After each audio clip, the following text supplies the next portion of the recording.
आज का टॉपिक हमारा सरफेस एरिया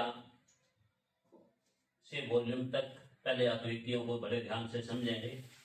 कोई फार्मूला रखने की जरूरत नहीं है, बिल्कुल ध्यान से देखोगे। सबसे पहले दो टॉपिक लिखते हैं हम। स्क्वायर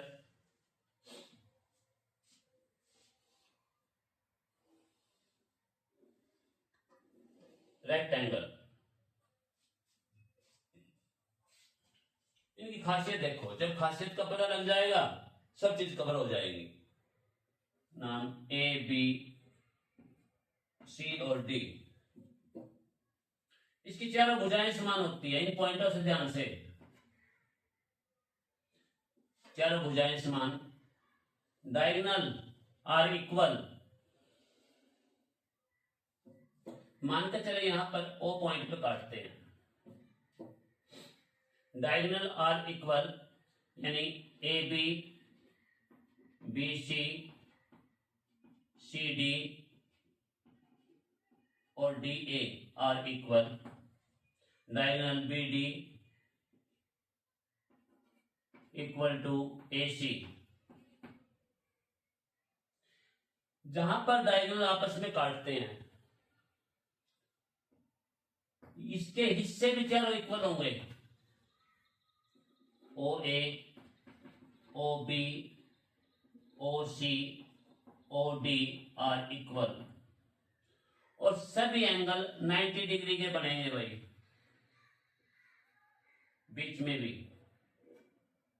यानी 1 2 3 4, angle 1 equal to angle 2, angle 3 और एंगल 4 आर 90 डिग्री। समकोण त्रिभुज 4 बन गई। ध्यान से एक पॉइंट। और स्क्वायर के सभी एंगल 90 डिग्री के होते हैं। एंगल ए बी सी और डी 90 डिग्री। यहां तक काफी हद तक आप लोगों को पता भी होगा। इसमें 4 समकोण त्रिभुज, राइट एंगल ट्रायंगल और पेरीमीटर। पेरीमीटर मतलब क्या है? चारों तरफ का पूरा एक चक्कर लगाना। किसी भी आकृति का चारों तरफ का एक चक्कर लगाओगे पेरीमीटर बन जाएगा।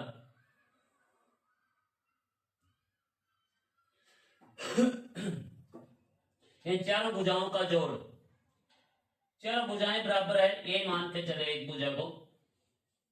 Perimeter for a. एरिया, जब एक साइड के ऊपर दूसरी साइड 90 डिग्री के एंगल पर खड़ी हो तो दोनों की आपस में मल्टीप्लाई हो जाएगी, ए स्क्वायर। बेशर्ते भुजाएं 4 होनी चाहिए। ये था स्क्वायर का। स्क्वायर। रेक्टेंगल आयत, कंपैरिजन। इसमें आमने सामने की भुजाएं समान होती है। ये इसके बराबर और ये इसके बराबर। Opposite side are equal. इसको लेंथ और ये ब्रेथ। Diagonal are equal.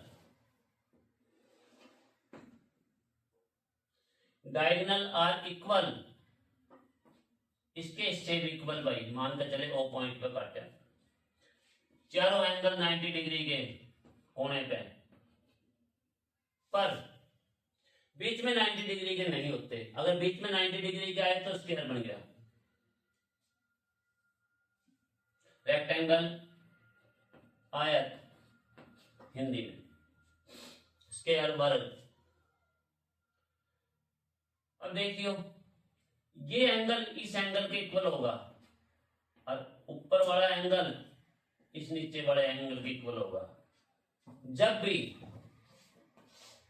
दो रेखाएं आपस में काटती हो तिरछी, हमेशा अपोजिट एंगल इक्वल होते हैं। ये इसके इक्वल और ये इसके इक्वल, हमेशा।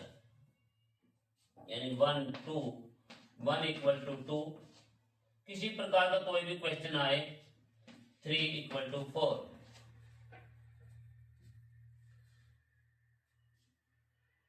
Side opposite side are equal, लिखने की इतनी खास जरूरत नहीं है। पेरीमीटर, देखो पेरीमीटर का मतलब क्या है? परिमाप, यानी पैरों से चलकर मापना। चारों तरफ का पूरा एक चक्कर, यानी एक लंबाई ये एक लंबाई ये, दो लंबाई जुड़ गई 2l, प्लस एक चौड़ाई ये एक चौड़ाई ये 2b, दो चौड़ाई जुड़ गई भाई, इनटू कॉमन ले लिया l प्लस b, ये अपने पास पेरीमीटर बन गया। एरिया,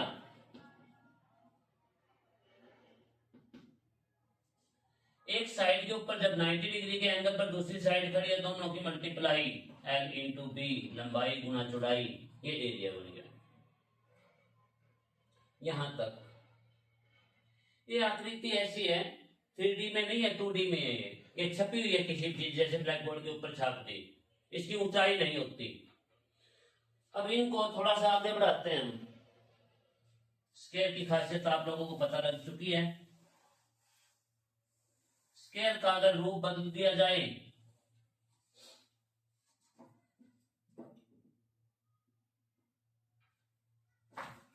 ध्यान से देखियो,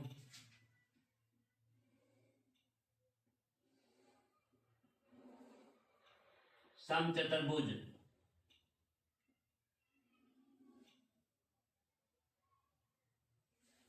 साइड छोटी बड़ी होगी भाई,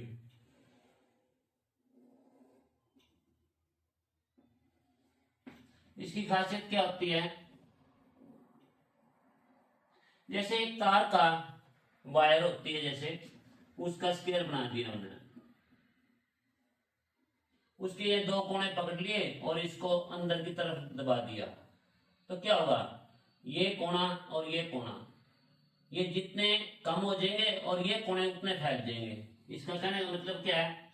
ये एंगल आर इक्वल, नाम ए बी सी डी, समचतुर्भुज, समान भुजाएं, चारों साइड आर इक्वल, बीच में कोण 90 डिग्री, रोम्बस कहते हैं इसे इंग्लिश में। चारों साइड आर इक्वल, यानी वही स्क्वायर का ही रूप ही है बिल्कुल, बीच में कोण 90 डिग्री के। यहां पर ये कोण 90 डिग्री के नहीं होते, पर angle A equal to angle C, ये कोण इस कोण के इक्वल होगा। Angle B equal to angle D. Perimeter उसी प्रकार चारों तरफ का एक चक्कर लगा लो, यानी 4a, एक साइड का की वैल्यू अगर a यूनिट रख दी गई, बात आई ए लिए की भाई। अब ध्यान से कंपैरिजन दोनों का, इसका बिगड़े हुआ रूप ये है। एरिया दो तरीके बन गए, बीच में समकोण त्रिभुज के बेस पे चार समकोण त्रिभुज बन गए, चारों के चार इक्वल है। इस बात का ध्यान, क्योंकि ये साइड इसके इक्वल, ये साइड इसके इक्वल, और ये आपस में इक्वल है ही है। या तो एक ट्रायंगल का एरिया निकाल लो बाय पाइथागोरस 1/2 इंटू ये डायगोनल इतना और रख दिया नाम OC इंटू OB, किसी भी पार्ट के बेस पर ये एक ट्रायंगल का एरिया आया, और इसको 4 से मल्टीप्लाई कर दो तो भी सारे का एरिया आ जाएगा। या डायगोनल 1 इंटू डायगोनल 2/2, यानी AC into BD divide by 2, दो तरीके। ठीक, इसमें भी डायगोनल 1 इंटू डायगोनल 2/2, इसका भी एरिया निकल जाएगा स्क्वायर का भी। यहां तक देखो हर बात समझ में आई है कि नहीं। चारों त्रिभुज बराबर, इसमें चारों त्रिभुज बराबर, कौन 90 के, इसमें भी 90 के। यहां पर 90 डिग्री के नहीं रहते, ये जितना 90 से कम होगा ये उतना 90 से ज्यादा हो जाएगा, पर चारों कोणों का जोड़ 360 जरूर आएगा। यानी चार भुजाओं से घिरी हुई आकृति कोई भी हो, उसके चारों कोणों का जोड़ हमेशा 360 होता है, त्रिभुज के 180 होता है। ये क्या हुआ, पेरीमीटर और एरिया के दोनों के फार्मूले बन गए, इसमें भी बन गए, इसमें भी बन गए, उसका आगे जिक्र करेंगे। अब एक तरीका और है एरिया निकालने का। बेस एक साइड कोई सी भी ले लो, मान कर चले ये ले ली, इंटू हाइट, हाइट बिल्कुल 90 डिग्री के एंगल पर सीधी हाइट भाई कहीं भी जाए, ये मान कर चले डीसी, ये एल एम रख दिया मैंने, DC into L M, base into height. ये भी एरिया का फार्मूला बन सकता है। किसी क्वेश्चन के अंदर एक साइड और उसके ऊपर हाइट दे दियो, लंब परपेंडिकुलर 90 डिग्री के एंगल पर उठो है सीधा, सीधी लाइन। इसमें भी हो सकता है भाई, बात वही है इसमें भी। देखो एक साइड बीसी, इसमें सीधी हाइट बीचों बीच जाएगी, पर यहां ले जाओ या इस कोने पे भी ले जाओ, कोई फर्क नहीं पड़ता, कोई तो होगी। ये साइड इंटू ये साइड, 90 डिग्री के एंगल यहाँ आई है, इसके कंपैरिजन कहीं भी ले जाओ कोई फर्क नहीं पड़ेगा। ये इसके फार्मूले। आयत, आयत का बिगड़ा रूप, समानांतर चतुर्भुज, एक सेकंड,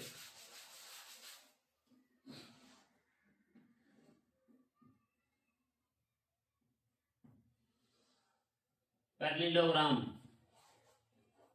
नाम A B C D, opposite side are equal, ये इसके इक्वल है, ये इसके इक्वल है, डायगोनल छोटे बड़े, जैसे इसमें भी छोटे बड़े हैं। कंपैरिजन, आयत का बिगड़ा रूप ये है, ए एंगल सी के इक्वल, बी एंगल डी के इक्वल। जितना ये 90 डिग्री से ज्यादा होगा उतना ये कम हो जाएगा, पर angle A plus angle B का जोड़ 180 बनेगा हमेशा, क्योंकि पैरेलल लाइन, दो पैरेलल लाइन कोई भी हो, उसमें काटते कोई भी तिर्यक रेखा हो, इसके इन दोनों कोणों का जोड़ हमेशा 180 डिग्री होता है। ध्यान से एक एक पॉइंट, दो पैरेलल लाइन इसमें काटते तिर्यक रेखा, और इस कोण का ए और बी का जोड़ 180, बी और सी का जोड़ 180, सी और डी का जोड़ 180, और एक ए और डी का जोड़ 180।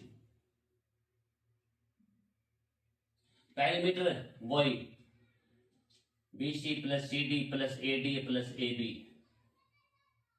बात आई एरिया की, बेस कोई भी लो, इसके ऊपर हाइट,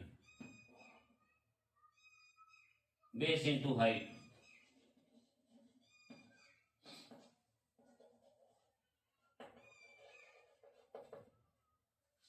या 1/2 इंटू डायगोनल 1 इंटू डायगोनल 2।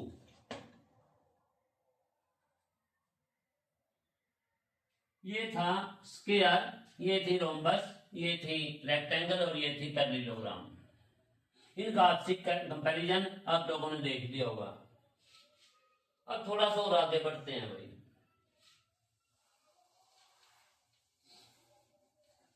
इसको, ये स्क्वायर था,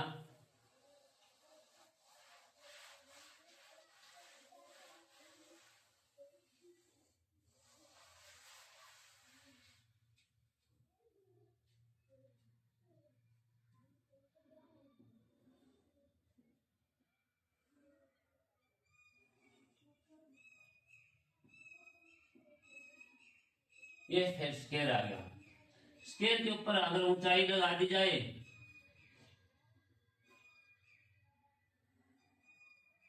क्यूब बन गया भाई।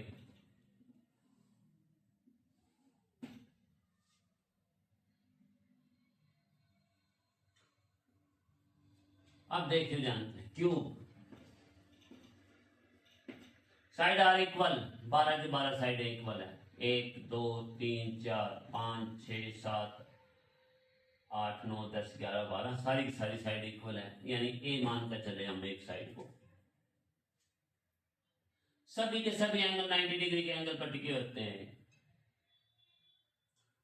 अब देखो, जिस चीज की ऊंचाई उसकी तीन चीजें निकलेगी, curved surface area, total surface area and volume. बड़े ध्यान से भाई,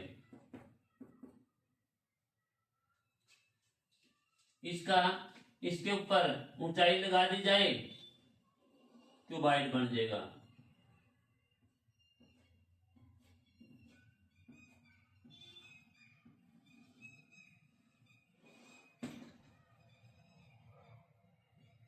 ये एल, ये ब्रेथ और ये हाइट एच, क्यूबाइड।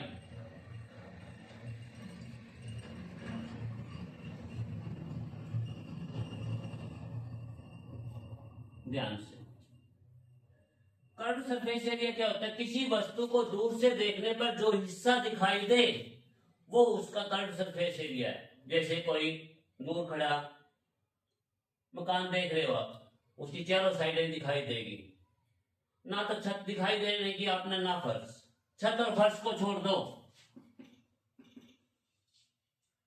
बाकी चार दीवारी का क्षेत्रफल भी यही माना जाता है। चारों दीवारें किस चीज के ऊपर टिकी है? नींव के ऊपर। नींव क्या होगा? परिमाप, पेरीमीटर। पेरीमीटर इसका किसके इक्वल होगा? 4a, क्योंकि नीचे क्या है? स्क्वायर है, और इसको इसकी ऊंचाई h से गुणा कर दो, यानी a, 4a स्क्वायर बन गया। Curved surface area 4a square. Total surface area, किसी वस्तु को दूर से देखने पर जो हिस्सा दिखाई दे वो तो कर्व्ड सरफेस एरिया है, और किसी वस्तु के नजदीक जाकर जो हिस्सा दिखाई दे वो टोटल सरफेस एरिया है।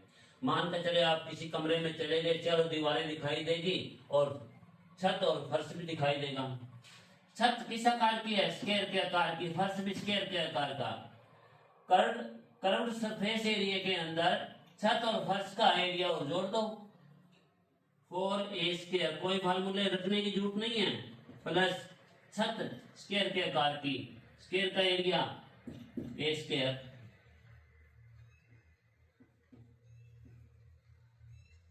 और फर्श का a स्क्वायर, यानी 4 5 6 6a स्क्वायर। वॉल्यूम क्या होता है? आयतन, संहिता, द्रव्यमान। यानी मानकर चले एक कमरे के अंदर हम गेहूं भरते हैं, कोई भी सामान भरते हैं, उस कमरे के अंदर कहां रखेंगे सामान को? फर्श के ऊपर। और कहां तक? उसकी ऊंचाई के हिसाब से छत तक। यानी किसी वस्तु में जितनी सामग्री या सामान आ सके वो उसका वॉल्यूम है। अब देखो, कहां गिरेगा सामान? फर्श पे। फर्श का एरिया किसके इक्वल होता है? a स्क्वायर, क्योंकि इसके अंदर क्या है? स्क्वायर है,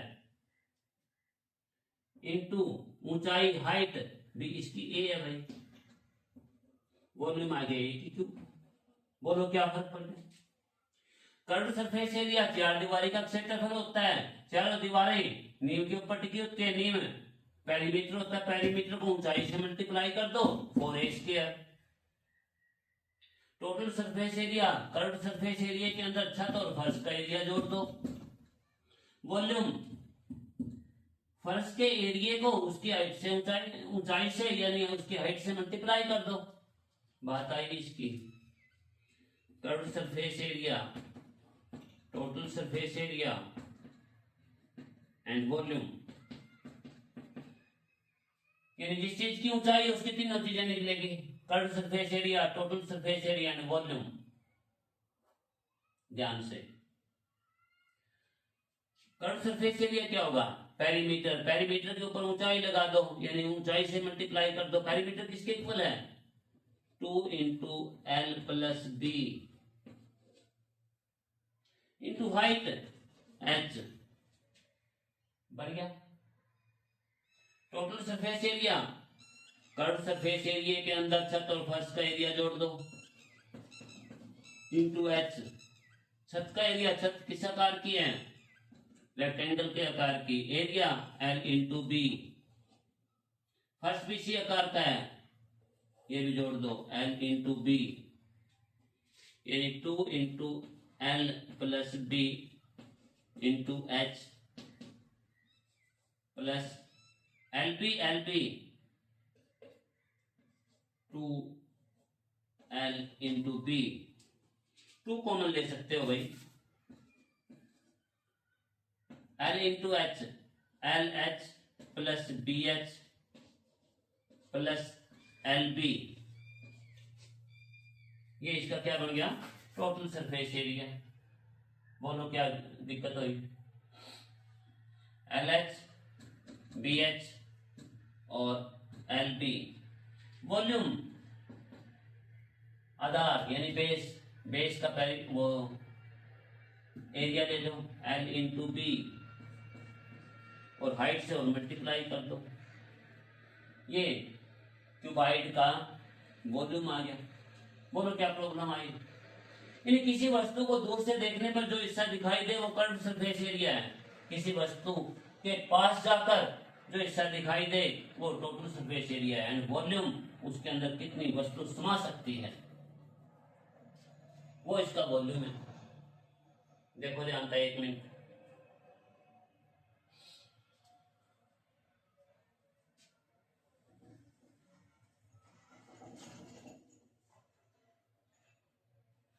फिर आगे चलते हैं हम।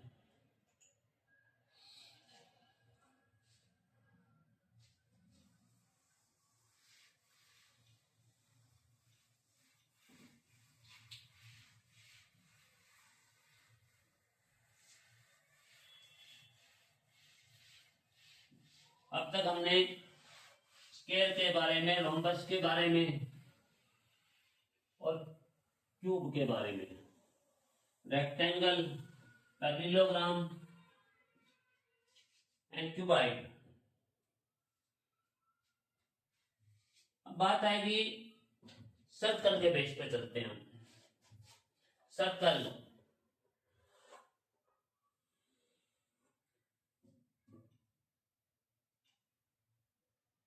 सर्कल की पूरी डिटेल तो किसी अलग लेक्चर में करेंगे, और यहां थोड़ा सा बताएंगे। सर्कल, ये रेडियस, ये डायमीटर और ये पेरीमीटर, परिधि, पेरीमीटर या सरकमफ्रेंस। अब देखो, ये रेडियस त्रिज्या, डायमीटर व्यास, परिधि सरकमफ्रेंस या पेरीमीटर परिमाप। Circumference 2πr, pi are. पाई की वैल्यू 22/7। एरिया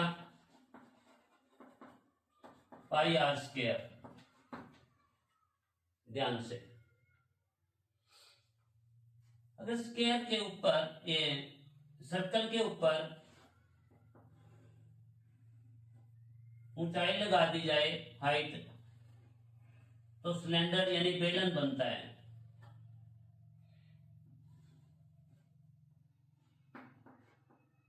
इसकी ये R, ये H। ध्यान से, जिसकी ऊंचाई है उसकी तीनों चीजें कवर होंगी। क्या क्या? Curve surface area, total surface area and volume. ये देखो, कर्व सरफेस एरिया की बात आती है,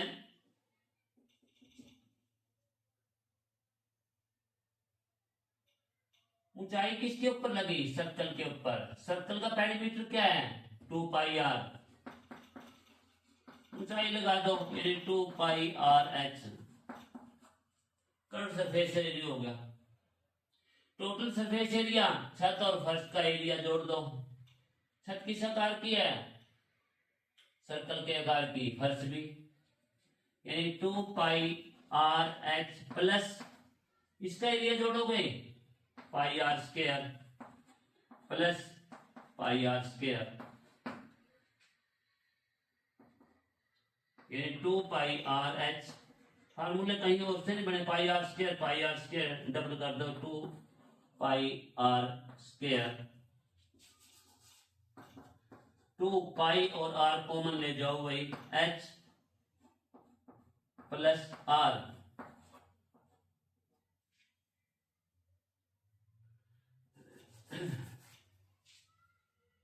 बात आई इसकी वॉल्यूम की। जैसे तेल का ड्राम होता है, अनाज डालने की कोई टंकी है अपने पास,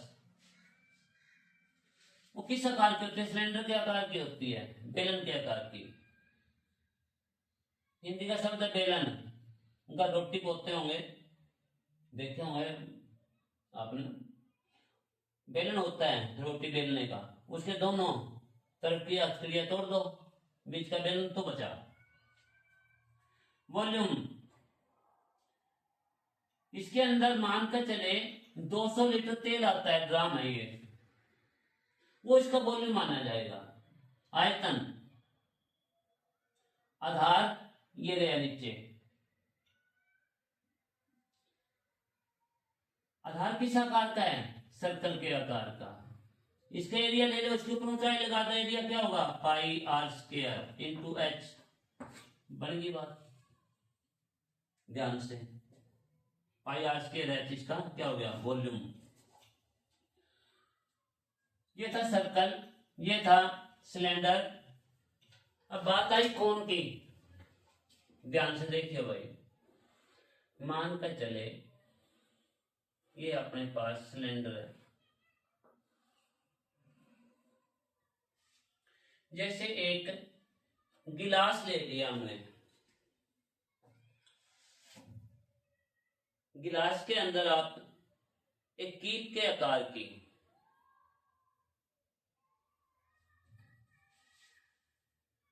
उतनी ही हाइट की एक कागज का कोई टुकड़ा बनाकर, कागज का टुकड़ा लेके कीप के आकार का उतनी ही हाइट का उसके अंदर डाल दो,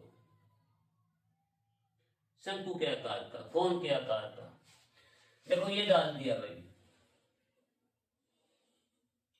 बीच में, ये डाल दिया गया।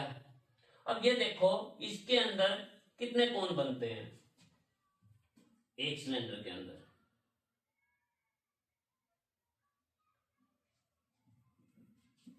ये कोण है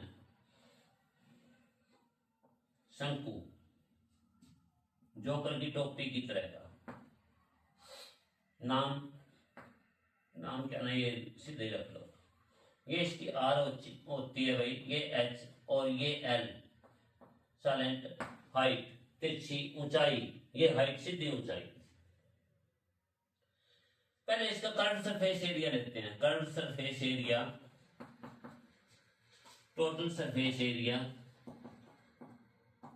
कर्व सरफेस एरिया सीधा याद रखना पड़ेगा अपने, pi r l. Total surface area नजदीक जाके देखोगे तो प्लस इसके अंदर एक सर्कल का और जुड़ जाएगा, क्योंकि ये मुंदा रखा था।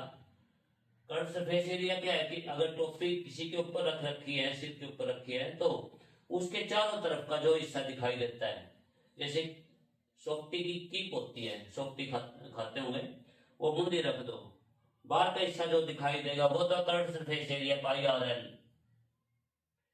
Total surface area pi r L plus उसको उठाओ, एक सर्कल और दिखाई देगा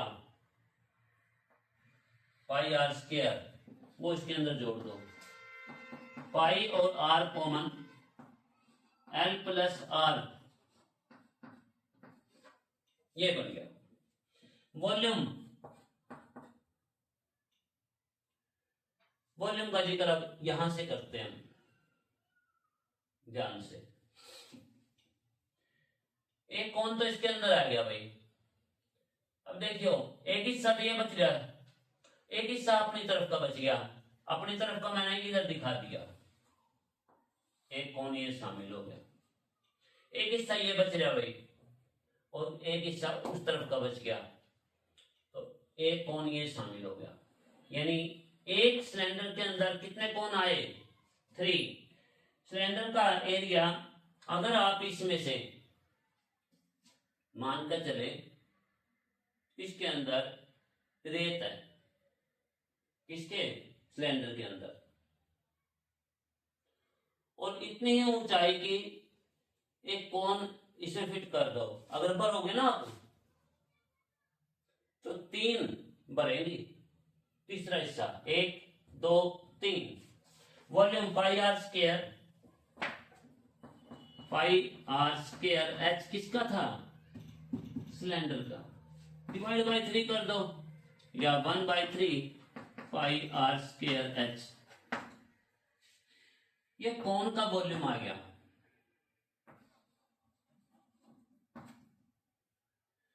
बात आई एल की। एल क्या है, ये पाइथागोरस प्रमेय देखो ध्यान से, 90 डिग्री का एंगल। आर एच यानी आर का स्क्वायर बेस का स्क्वायर प्लस हाइट का स्क्वायर ऊपर root R square plus H square के ऊपर रूट करोगे तो ये एल की वैल्यू है। ये था कौन। कौन के बाद स्फेयर, गोला,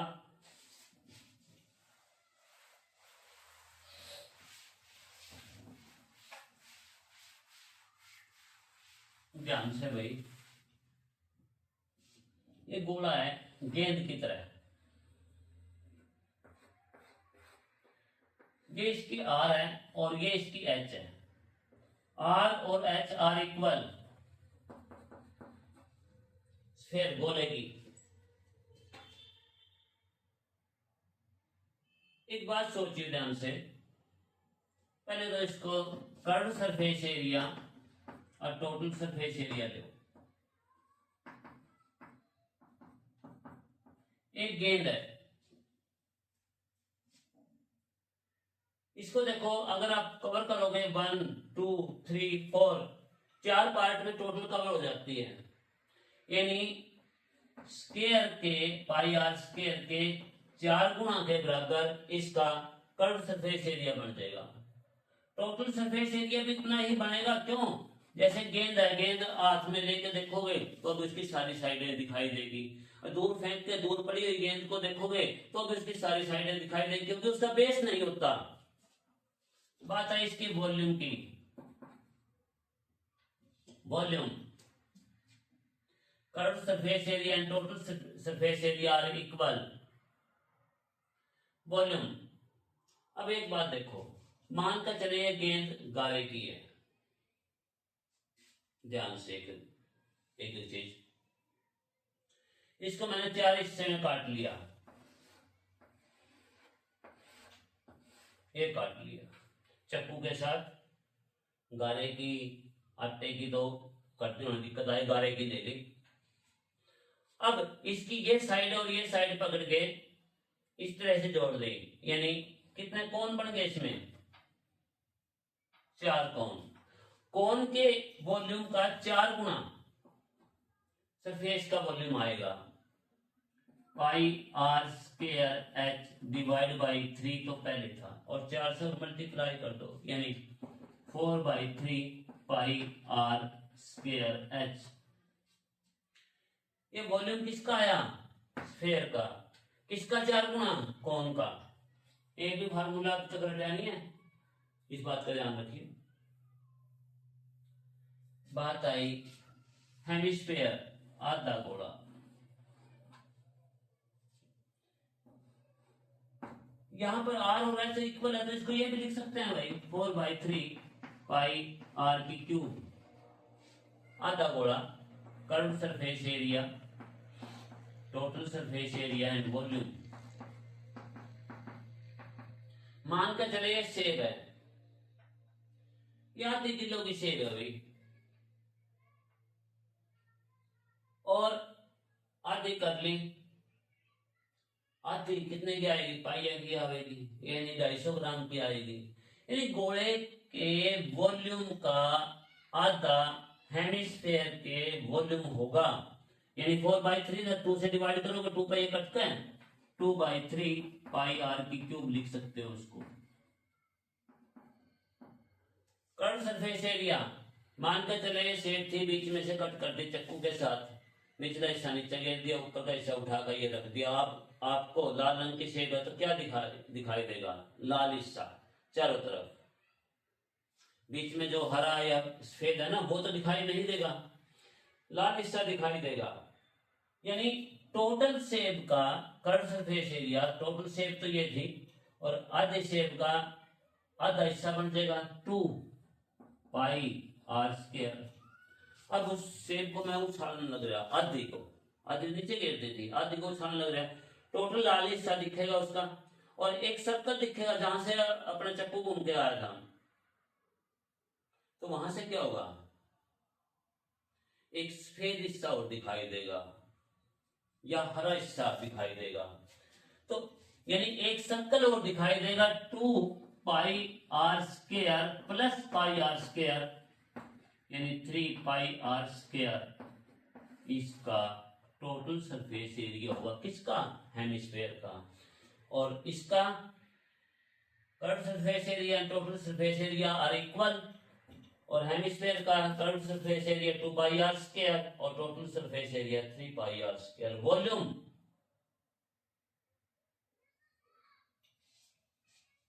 स्फेयर का आधा। ये फार्मूले थे भाई,